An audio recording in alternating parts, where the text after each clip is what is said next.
The morning sun was slanting through the kitchen curtains, catching the steam from my coffee. Sarah was humming in her garden, a sound that's been the backdrop of my life for 50 years. For 40 of those years, I believed in a promise, stamped on every single paycheck. You work hard, you pay in, and when your time comes, Social Security will be there. It wasn't just a program. It was a pact, the bedrock of my future. Then came the gut punch. My morning ritual: log into the bank account, check the deposits. The pension was there. Good. But the Social Security deposit, it was gone. A blank space where our lifeline should have been. My heart started to hammer against my ribs. It felt like a friend of 40 years had just vanished without a word, ghosted me after a lifetime of trust. My mind raced. Did I do something wrong? Or did the system just decide I didn't matter anymore? What do you do when the one thing you trusted most decides you no longer exist? This isn't about politics. This is the story of what happens when the system you built your life on decides, without warning, to erase you. And the worst part? It all started with a piece of mail I never even saw. My whole life was built on that simple, honest contract. You work hard, you contribute, you earn your rest. My work started at 19 at a local manufacturing plant. Every single week, I'd see that FICA deduction on my pay stub. Federal Insurance Contributions Act. My dad, who'd worked at that same plant for 35 years, pointed to that line and said, "Son, that's not just a tax. That's a promise. You're paying for your grandparents' retirement, and someday, someone else's kid will pay for yours." I remember looking at that first pay stub in our tiny apartment. Our son was asleep in his crib, baby bottles on the counter next to a stack of bills under our single working lamp. We burned the toast that morning, and I can still smell it, but we just laughed and shared the same cup of coffee. I pointed to that FICA line and told Sarah, "See? One day this will be our safety net. This will protect us." We believed it with everything we had. For the next 4 decades, we raised 2 great kids, lived a modest but happy life. Our retirement plan was that 3-legged stool. First, our small savings and my 401k. Second, my modest pension. And the third, the thickest, sturdiest leg of them all, was Social Security. That was the foundation. I remember the day we paid off our mortgage. We stood on the front lawn, holding the letter from the bank, and Sarah whispered, "We did it. We're safe." That's what trust felt like. Our dreams for retirement were simple. Sarah wanted a garden so big it would take her all day to tend to it. I wanted to teach my grandkids how to fish. When I finally retired at 67, it felt like a graduation. I'd held up my end of the bargain. We thought the people who could help would. We were wrong. And for the first few years, it worked. The pension came, we drew a little from our 401k, and right on cue, the Social Security payment landed in our bank account. It paid for groceries, utilities, property taxes. It was the predictable income that made everything else possible. We even took a trip down the Blue Ridge Parkway. I remember standing at an overlook, Sarah's head on my shoulder, thinking, "This is it. This is what it was all for." That feeling of security was as real as the mountains in front of us. What I didn't know was that a missing form was just the trigger. But that Tuesday morning wasn't just the start of a glitch. It was the first domino. The nightmare began on that Tuesday. The payment was due the 3rd Wednesday, so when it wasn't there the following Tuesday, my first reaction was annoyance. Wednesday passed. Nothing. Thursday. The empty spot in our bank statement now felt like a gaping hole. By Friday morning, my heart was pounding as I dialed the Social Security helpline. A robot answered, "Your estimated wait time is 2 hours and 15 minutes. I put the phone on speaker, and that grating hold music became the soundtrack to our rising panic. Nearly 3 hours later, a tired-sounding man answered.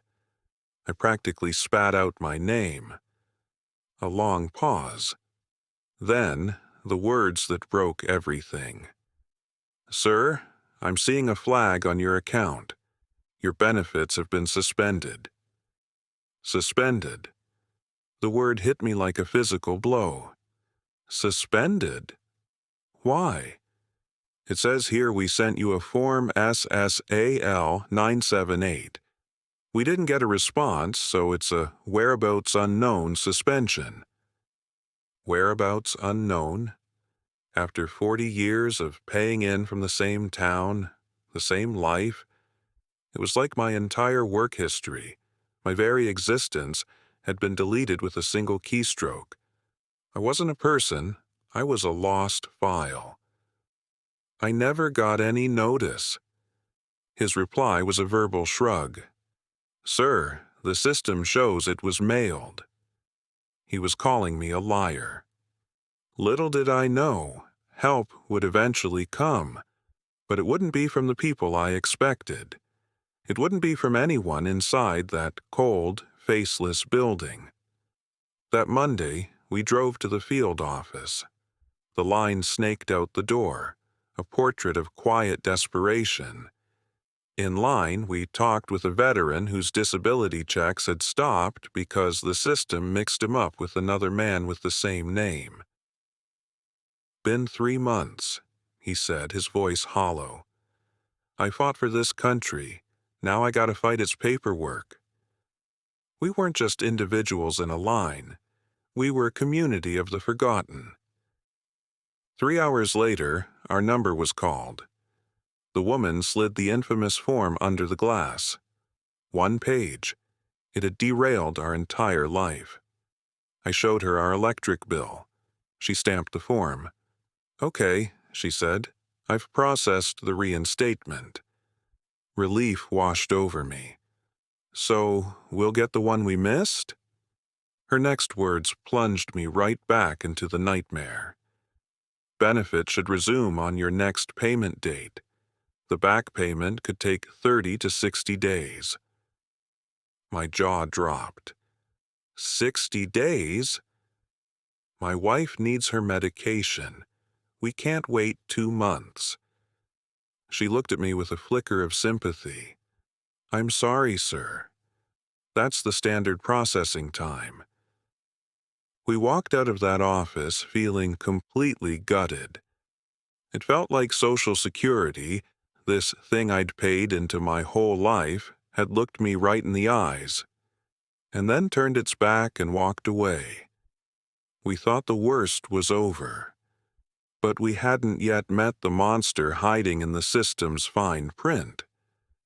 That 30 to 60-day wait was a slow-motion disaster.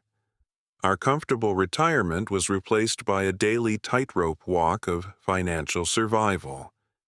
A neighbor stopped by with a casserole. I saw Sarah force a smile, her voice bright and cheerful. "Oh, you shouldn't have. We're fine, just busy with the garden." The moment the door closed, the smile crumbled. She leaned against it, her shoulders shaking, and I watched her carry that silent burden alone. I couldn't sleep. One night, the silence was broken. A soft, muffled crying from the bathroom. It was Sarah, trying to hide her despair.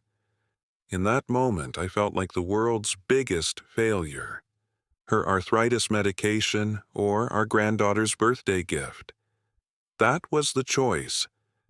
"We can't disappoint her," Sarah insisted, her pride a fragile shield. "I'll be fine for a few weeks." A quiet tension grew between us, born of love and fear. Then came the pharmacy. The young pharmacist looked at the total for her other pills, then at us, a flicker of discomfort in his eyes. I avoided his gaze, staring at the floor, the shame suffocating me. Sarah's hand trembled as she wrote the check. Late one night, I found her at the kitchen table, the lamp illuminating a single tear tracing a path down her cheek. She was staring at an old letter from our daughter, pinned to the fridge. She read a line out loud, her voice a whisper. "I hope one day I can be as secure and happy as you and Dad are." Then she looked at me, her voice breaking. "I thought we were finally safe." She held her hands together on the table, and I could see her lips moving in a silent, whispered prayer. It was a plea for strength, the kind a mother makes when she's holding her family together with nothing but faith and fear. Sarah's garden, once her pride and joy, started to show the strain. The roses drooped, unpruned. Weeds crept in. She didn't have the heart for it anymore. One afternoon I went out to prune them myself. I was clumsy, and a thorn pricked my thumb, drawing a bead of blood. And it hit me, how much she'd been suffering in silence, how every part of our life was bleeding out. 50 days passed. The system wasn't just a bureaucracy, it was a silent thief. And as our bank account dwindled, a new, terrifying question emerged. What would we do when the money ran out completely? We thought the worst was over, but we hadn't yet met the monster hiding in the system's fine print. 60 days came and went, then 65. Every day, I'd wait for the mail. The creak of the mailbox lit a small, painful echo of my dwindling hope. Our savings account was in the triple digits. I slumped at the kitchen table, completely defeated. "I don't know what to do, Sarah," I whispered. She sat down across from me. "I didn't think we'd have to fight this hard this late in life," she said, her voice quiet but strong. Then her expression changed from worried to resolved. "No," she said, her voice firm and clear, a rally cry I hadn't heard in months.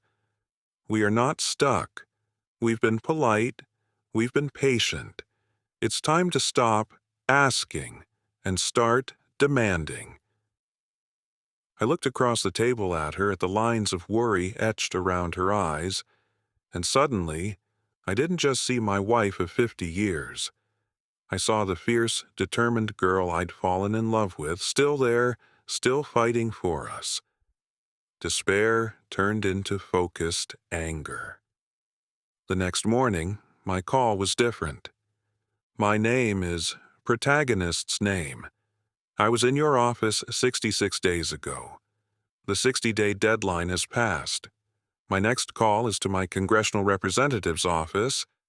I need to speak to a supervisor now." That was the magic word. Congressional. I was put on a brief hold, and a supervisor came on the line. That's when I went to my U.S. representative's website and found the page that said, "Help with a federal agency." I poured every ounce of my frustration into it. Less than 48 hours later, my phone rang. "Mr. Protagonist's name? This is Helen from Congressman Representative's name's office." Helen was a godsend. She was empathetic, and she knew how the system really worked. She said, "This is unacceptable. We have a direct liaison at the SSA for these exact situations." That afternoon, she called back. "Okay," she said. "I spoke with our liaison. It seems your reinstatement paperwork got stuck in a digital queue at the payment center. It was just sitting there. My inquiry has flagged it for immediate review." That simple, and that infuriating. Our life had been held hostage by a computer glitch. 3 days later, I logged into my bank account, and there it was, 2 months of back pay and our regular monthly payment. "Sarah!" I yelled. We just stood there staring at the screen. She started to cry. That night, after we danced in the kitchen, I saw Sarah pull something from a drawer. It was a decorative candle she'd packed away weeks ago. She paused, looked at me, her eyes shining with tears and relief. "For when things got better," she whispered. She lit it and placed it on the dinner table. A small, simple act that felt like a monumental victory. Later that night, I walked through the quiet house, just feeling it breathe again, feeling it ours. Safe. But then my eyes fell on the kitchen counter. A past due notice for the electric bill was still sitting there, a paper ghost of the past 2 months. The check cleared, but peace hadn't. The day the money showed up wasn't just a celebration, it was a reckoning. The illusion of security was shattered for good. We learned a brutal lesson. Social security cannot be your only plan. It's a piece of the puzzle, but benefits can be delayed or suspended in a heartbeat. So we made a new plan, one built on control. Learn from my nightmare. First, treat the SSA like a partner you have to manage. Get a My Social Security account and check it regularly. Respond to any letter immediately by certified mail so you have proof. And your most powerful ally is your local congressional representative. Find their number now and put it in your phone under SSA Help. If your problem isn't fixed, contact their office. Second, have more than one source of income.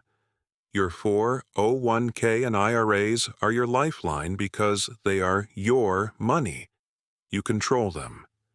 We even took a small portion of our 401k and bought a simple fixed income annuity. It gives us another guaranteed check every month, completely separate from Social Security. Third, you need a real emergency fund, 3 to 6 months of living expenses. That fund is your moat. It buys you time to solve problems without raiding your future. Finally, we sat down with a financial planner, a sharp young woman who listened to our story with wide eyes. "I'll be telling my clients about this," she said, shaking her head. "You're a cautionary tale." I felt a sting of shame, but Sarah reached over and put her hand on mine. "As long as someone learns from it," she said with quiet grace, "I'm okay with that." Our old security was based on blind trust. Our new security is based on our own planning. It's been over a year. The checks come on time. We're slowly rebuilding our savings.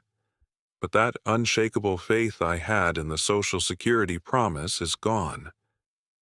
This morning, I looked out the window and saw Sarah in her garden again, humming as she tended to her roses. It's a sign that we're not just financially solvent, we're healing. This ordeal taught me that the system is a massive, flawed, and fragile bureaucracy. We can't afford to be passive. We have to be vigilant, organized, and ready to fight for what we've earned.